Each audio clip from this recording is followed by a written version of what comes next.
मुलाचे जे मित्र आणि जे काही मंडळी आहेत तर त्यांना असं भीती वाटायची का याच्या घरी गेलं तर काय बोलतील का काय वगैरे असं म्हणून. आणि काही मला वाटतं की आता सध्या मी 2-3 ब्रॉडकास्ट केले तर त्याच्यामध्ये जे मुलाखत घेणारे होते तर तेच घाबरत होते मला. पण म्हणणार मी ते पडद्यावरती असतो, आता इथे एकदम मी तुझ्यासारखाच माणूस एकदम छान. नमस्कार, मी मधुरा शिधे आणि कलाकृती मीडिया तुम्हा सगळ्यांचं मनापासून स्वागत आहे. मोठ्या पडद्यावर लवकरच गाव बोलावतो हा नवा कोरा सिनेमा आपल्या भेटीला येतोय आणि त्या निमित्ताने माझ्याबरोबर आहेत या सिनेमामधले कलाकार अर्थात एव्हरग्रीन अभिनेत्री शुभांगी लाटकर आणि श्रीकांत यादव सर. नमस्कार. नमस्कार. कसे आहात दोघं? म्हणजे मस्त मजेत. आणि कसं चालू आहे प्रमोशन? अरे जोरात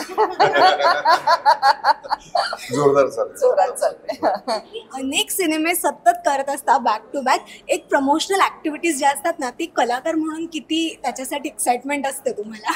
खूप असतं. याचं कारण असं आहे की आम्ही जेव्हा सेटवर असतो ना तेव्हा ह्यांचे सीन वेगळे, माझे सीन वेगळे. सीन करताना आपलं एक प्रेशर असतं, आपले डायलॉग, आपलं कॅरेक्टर. पण वेरेज आम्ही जेव्हा प्रमोशन करतो ना तेव्हा आम्ही फ्री असतो, आम्ही असतो. मी लाटकर असते, शिकांजी असतात. त्यामुळे आम्ही जास्ती कलाकार म्हणून जवळ प्रमोशनच्या निमित्ताने अधिक येतो असा माझा अनुभव. हो नक्कीच हे तर आहे. पण आणि आता ही प्रत्येक गोष्टीसाठी गरज झाली का काय? म्हणजे आता माझ्या मुलीचं लग्न आहे त्यामुळे प्रत्येकाला पिच लग्न द्यायचं असं प्रत्येक ठिकाणी जाऊन सांगावं लागतं.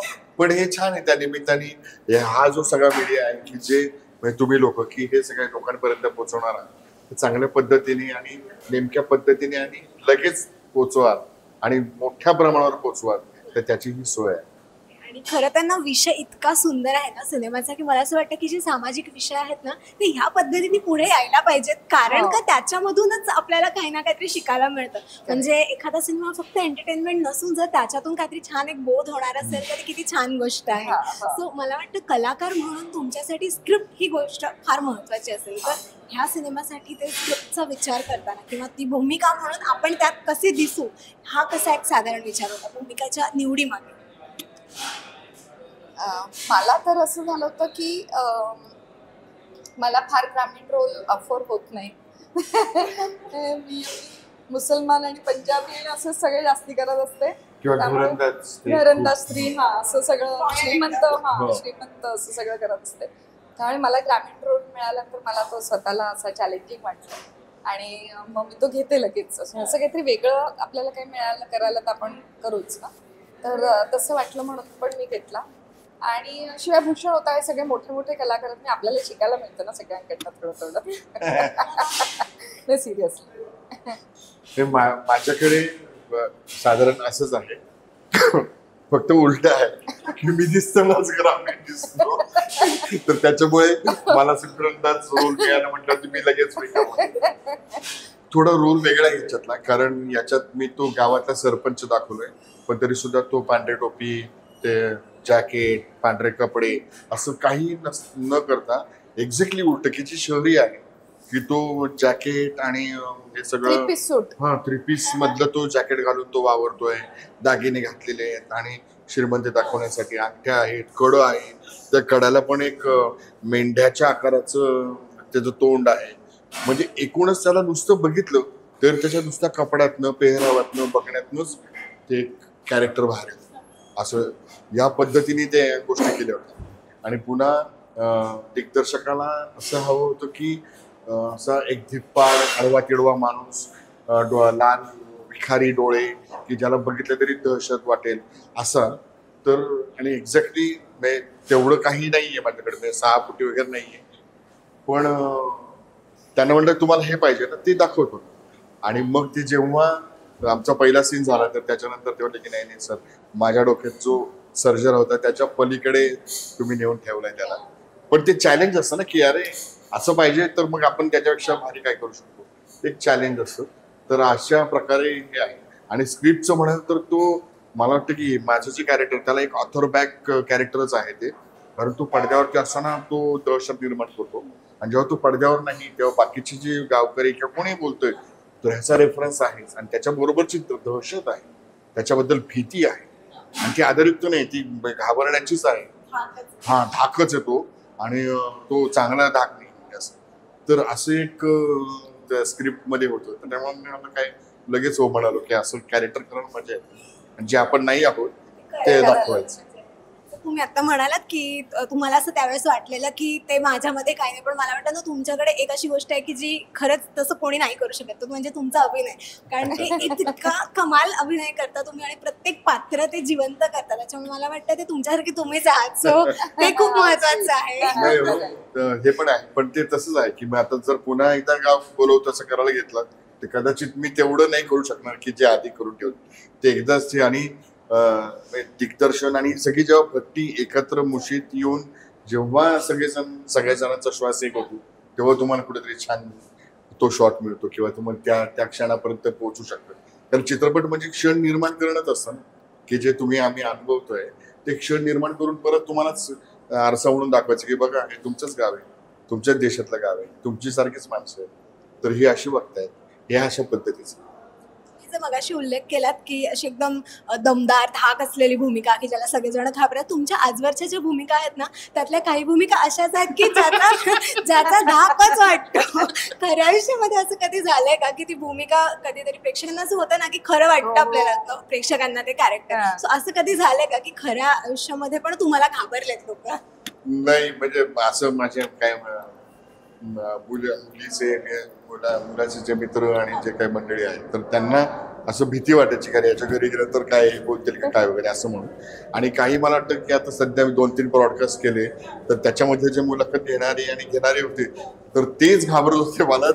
पण म्हणणारे मी ते पडद्यावरती असतो, आता इथे एकदम मी तुझ्यासारखाच माणूस एकदम छान असं म्हणल्यावरती ते जरा हे झालं. पण असं वाटू शकतं प्रथम दर्शनी, पण तसं नाहीये. तुम्ही बघता आहात, बघा प्रेक्षक. गाव बोलावतो हे सिनेमाचंच नाव आहे आणि गावाशी आपली प्रत्येकाची नाळ जोडलेली असते. ह्या सिनेमाच्या निमित्ताने तुम्हाला काय काय गावच्या आठवणी आठवल्यात, कोणत्या आठवणींमध्ये रमलात किंवा तुम्हाला तुमच्या गावाविषयी मला आवडेल आज ऐकायला, कोणत्या गावच्या आहात तुम्ही? मी म्हणजे अटॅच म्हणशील तर माझ्या आजोळी मी जास्ती हे होते, अटॅच होते. आणि ते जुन्नर आहे. जुन्नरला शिरोली नावाचं एक गाव आहे जिथे माझा मामा खासदार होता. आणि विघ्नर सहकारी साखर कारखाना म्हणून एक मोठा साखर कारखाना आहे, तो माझ्या मामाने सुरू केला. आणि म्हणजे मी जेव्हा लहान होते तेव्हा लाईट नव्हती गावात, तिथपासून तर कारखाना सुरू होऊन मी सगळ्यात पहिल्यांदी म्हणजे मी कॉलेजमध्ये असताना सगळ्यात पहिल्यांदी कम्प्युटर मी माझ्या मामाच्या घरात पाहिला, तोही रंगीत. हे म्हणजे अर्थात ते सगळे सधन शेतकरी आहे, पण हे सगळं प्रोसेस मी त्या प्रोसेसमधनं गेली. म्हणजे मी त्या कंदिलाच्या काचा राखेने पुसलेल्या आहेत छोटी असताना. आणि ते रंगीत कम्प्युटर म्हणजे तो तेव्हा AC नव्हता आमच्या घरामध्ये, म्हणजे गावाकडच्या घरात. तर सपार म्हणतात त्याला, ते गवताचं असं एक छोटंसं म्हणजे पेंट, तर ते तसं करून तिकडे कॉम्प्युटर ठेवलेला असायचा. आणि माझा जो धाकटा मामा होता, म्हणजे मोठे मामामध्ये खासदार, धाकटा मामा माझा इंजिनियर, सगळेच पुण्यात शिकून आलेले इंजिनियर. तर तो ते पाईपचं सगळं म्हणजे इरिगेशन फॅसिलिटी सगळ्या जवळपासच्या पंचक्रोशीत फिरवायचा. तर ती सगळी डिझाईन तो कॉम्प्युटरवर तयार करायचा त्या काळी. म्हणजे मला आश्चर्य वाटतं की मुंबईत पण मी तेव्हा एवढं नव्हतं पाहिजे. तर गावच्या आठवणी पण खूप छान आहेत. मी म्हणजे विहिरीचं पाणी मोठ्याने बाहेर काढून गाणी गातानाची माणसं पण पाहिली आहेत. आणि पंपाने पाणी जेव्हा विहिरीतनं निघायचं तेव्हा पाटाने ते झुळझुळायचं, तर त्याच्यात आम्ही सागरगोटे टाकून खेळलेलो पण आहोत की ते कुठे जातात, मग ते पकडायचे, मग कोणी अडवायचे. आम्ही सगळी मामे भावंड, मावस भावंड असे सगळी दर उन्हाळी सुट्टीमध्ये आम्ही गावाला जायचो. आणि अशा त्या आठवणीत म्हणजे मला तिथूनचा तो प्रवास आहे सगळा, की लाईट नसताना पासूनच ते कारखाना सुरू झाल्यापर्यंतचा. आणि आता मी जेव्हा कारखाना बघायला जाते तर काय म्हणजे डायरेक्ट ऊस असा जातो कारखान्यामध्ये आणि साखरेच्या पोती, म्हणजे साखर होऊन बाहेर पडते, पोत्यांमध्ये भरली जाते, ऑटोमॅटिक सगळं बंद होतं. इथपासूनचा सगळा प्रवास मी पाहिलाय. तर मजा येते.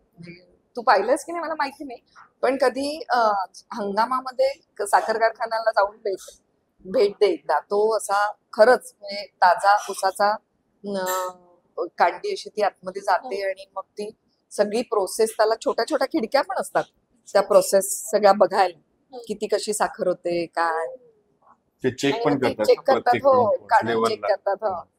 तर असं सगळं खूप छान असतं, ते बघणं एक आनंद आहे. सर या शूटिंगच्या निमित्ताने खूप गावागावात आम्ही फिरतो किंवा आता सेट वरती नाही तर डायरेक्ट त्या गावातच जाऊन शूट करतो. तर त्यावेळेस हे आहे की असं जाणवतं की फक्त आजी आणि आजोबा दिसतात या घरात असं. कारण इथली सगळी तरुण माणसं गावातली तर ती शहरात कामाला आहे. तर त्यामुळे थोडस हळहळ होते की यार मग आपण हा विषय मांडतोय तो बरोबर आहोत, म्हणजे बरोबर आहे. आपण ऑनलाईन आपण ह्या चित्रपटात काम करतो. आणि बाकी माझं गाव मालेगाव तर ते लहानपणीच्या खूप आठवणी आहेत तिथे.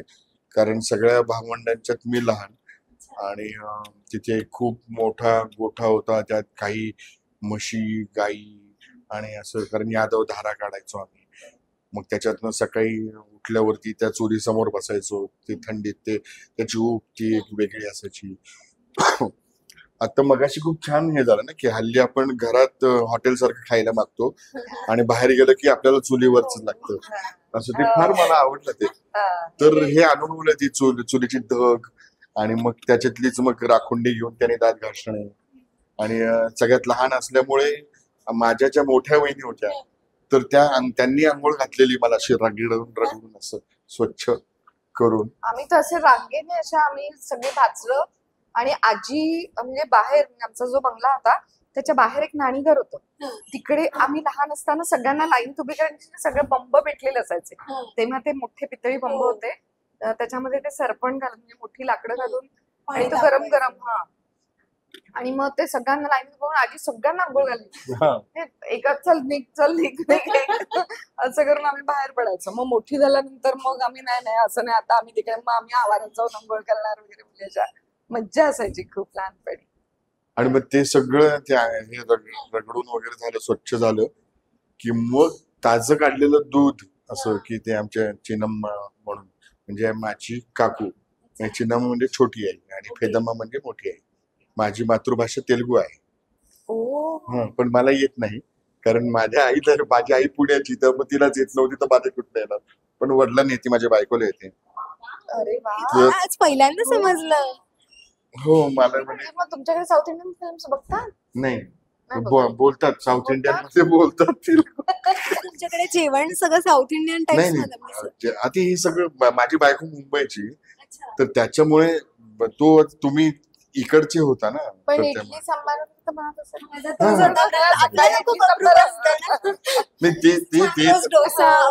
रोज नाही, रोज बाकी आहे ते मग मराठी, कारण तुमचं सगळं स्वयंपाकात खोबऱ्याचा वापर जास्त, चटणी असं, तर तो फरक पडतो. पण असं त्याच्यानंतर ते दूध पिल्यानंतर म्हणजे असं आपण एवढं ताजं म्हणजे असं काढून असं प्यायला मिळणं तर ते फार भारी. मग त्याच्यानंतर मग उंडारणं, एकतर मग जेव्हा छोटी सायकल होती मग त्या छोट्या सायकलवरती तिथं फिरणं. आणि ते मला कोणीच अडवणार नव्हतं कारण मी तिथला स्टार होतो. हो असं म्हणून. आणि ते स्टार पण कधी कळायचं की असं कुठलं तर लग्न किंवा असं असताना तर ते हल्ली आधी घराच्या समोरच मांडव पडायचं ना.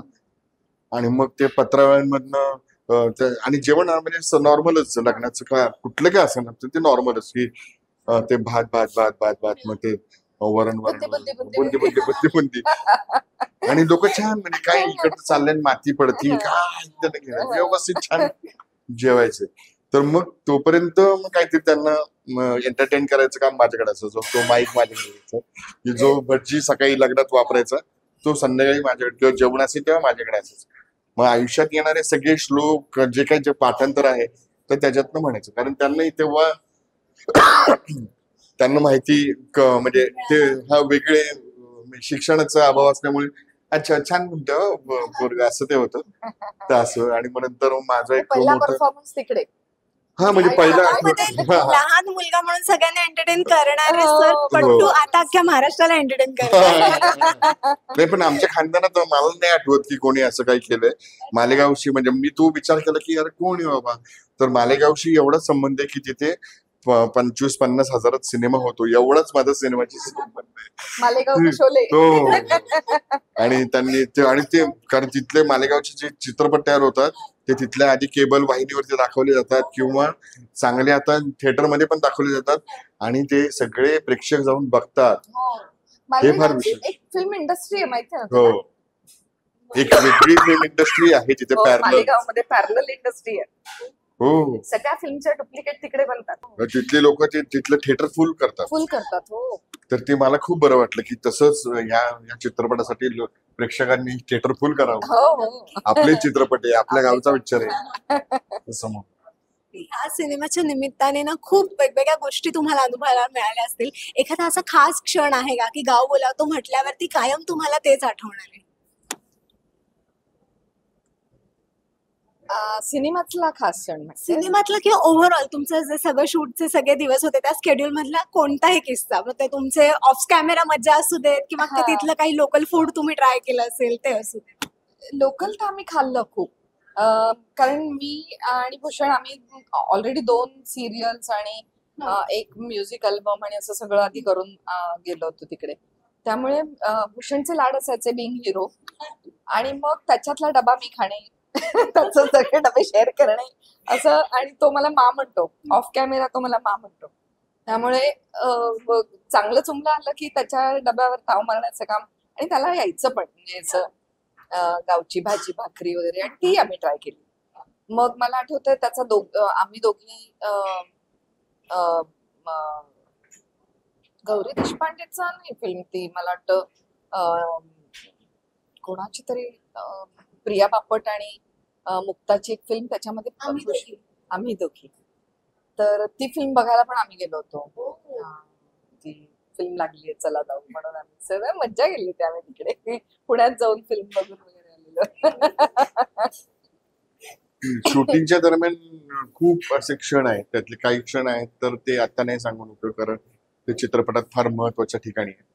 पण काय म्हणूया का आपला संग्राम म्हणजे हा भूषण, तर तो अत्यंत वेल बिल्ट आणि जिम आणि असं करणार, तर त्याच्यामुळे मलाच कॉम्प्लेक्स आलं का काय, तर त्याच्यामुळे मी माझं वजन कमी करून त्याच्या जवळपास तरी जाता येईल या पद्धतीचं काहीतरी.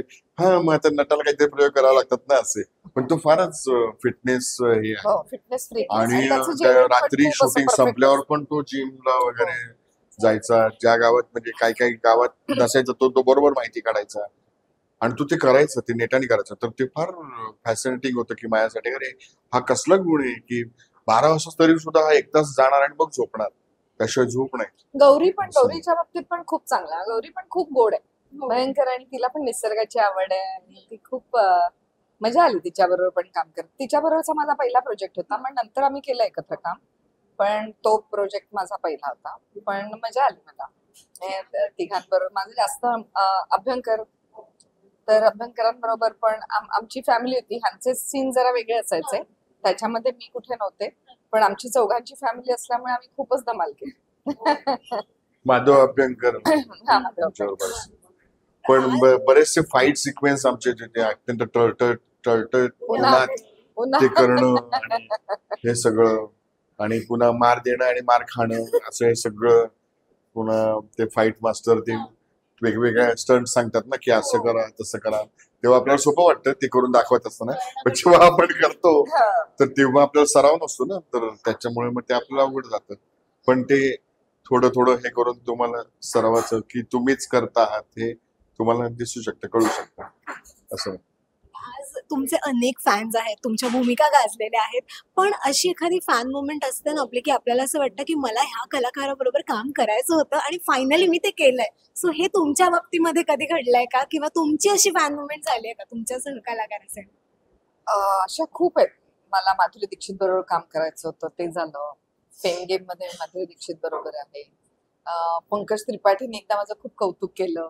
ह्याचा सीन होता कोर्टाचा, आणि त्याच्यामध्ये मी अशी बोलता बोलता रडते असं होतं. तर मग सगळा सीन झाल्यानंतर पंकजजींनी येऊन सांगितलं की आपने बहुत अच्छा किया, आंखों में आंसू आ गए. तर मला इतकं छान वाटलं, आणि मी त्यांची स्वतः खूप फॅन आहे. मला पंकज त्रिपाठींचा मी म्हणजे खलास म्हणजे फारच उत्तम ऍक्टर आहेत ते, कमाल ऍक्टर आहेत. तर अशा काही काही गोष्टी असतात की छान वाटतं आपल्याला, की जे आपण ज्यांचे फॅन आहोत त्यांनी आपल्याला येऊन सांगणं की तुमचं काम चांगलं आहे, ते छान वाटतं असं. पण माझ्यासाठी तर खूपच आहे. म्हणजे एकतर विहीरच्या वेळेस डायरेक्ट स्वतः दस्तूरखुद्द अमिताभ बच्चनच आले होते, त्यांना भेटण्याचं योग आला. आणि जेव्हा आमचा मित्र उमेश कुलकर्णी त्यांनी ओळख करून दिली की हा श्रीकांत यादव, आम्ही 20 वर्षांपासून एकत्र थिएटर करतोय, म्हणलं चलो यार फोटो निकाल, असं एक म्हणून. म्हणजे माणसं मोठी कशी होतात किंवा काय होतात, तर हे काही काही गोष्टी त्यांनी नुसतं बघितलं तर. कारण तो 9:30चा प्रेमी होता विहीरचा, ते जुहूलाच होता, जुहूलाच ते राहिले. 9:29 तुम्ही घड्याळ लावू शकता, डॉट ते दारात हजर होते. परत विहीरमध्ये त्यातले हिरो हिरोईन सगळे छोटे कलाकार होते, तर 6 फूट 6.5 फुटी माणूस त्यांच्याशी वाकून त्यांची प्रत्येकाशी चौकशी करत होता की कसं. म्हणजे हे बघणं पण म्हणजे हे असतं ना, असं म्हणून. परत अमिताभला प्रश्न विचारला की सर सर सर तुम्ही मराठीमध्ये काम करणार का, म्हणलं जरूर, लेकिन उमेश कुलकर्णी हमको लेते नाही वगैरे, असं करून अशा त्या गोष्टी. परत बाकी उर्मिला मातोंडकर बरोबर आजोबा करता आला, मग त्याच्यामध्ये तिचं एक तिचे चित्रपट बघून अरे यार असं ते झालं. तर ते परत आता सोनाली बेंद्रे बरोबर वेब सिरीज केली त्याच्यात की अरे मग मी तिला विचारलं तू मराठी आहेस ना वगैरे वगैरे, असं ते म्हणजे. कारण त्याच्यात मी मुख्यमंत्री होतो आणि ती रिपोर्टर होती. तर ते असं वाटतं लोकांना, पण मी खरंच म्हणजे महाराष्ट्रात राहिलीच नाहीये मी, माझी, कारण तिच्या वडिलांची नोकरी असते. असे जे आपले क्रश किंवा असे जे काही असतात की त्यांच्यावर काम करायला मिळणं ते फार भाग्याचे. आणि सगळ्यात भारी म्हणजे आमचे मित्र गिरीश कुलकर्णी, त्यांच्याबरोबर काम करायला मिळणं म्हणजे एक संधी असते. तर आता आम्ही करतो आहोत नाटक एकत्र.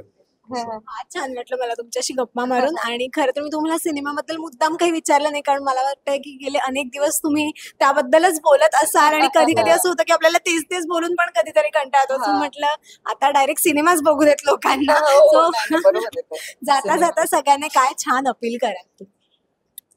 21 मार्चला तुमच्या गावाने तुम्हाला बोलवलंय थिएटरमध्ये, बघा गाव बोलावतोय, नक्की बघा. 21 मार्चला सिनेमा रिलीज होतोय आणि खूप अप्रतिम सिनेमा आहे, एंटरटेनिंग आहे आणि तुम्हाला नक्की आवडेल अशी आम्हाला खात्री आहे.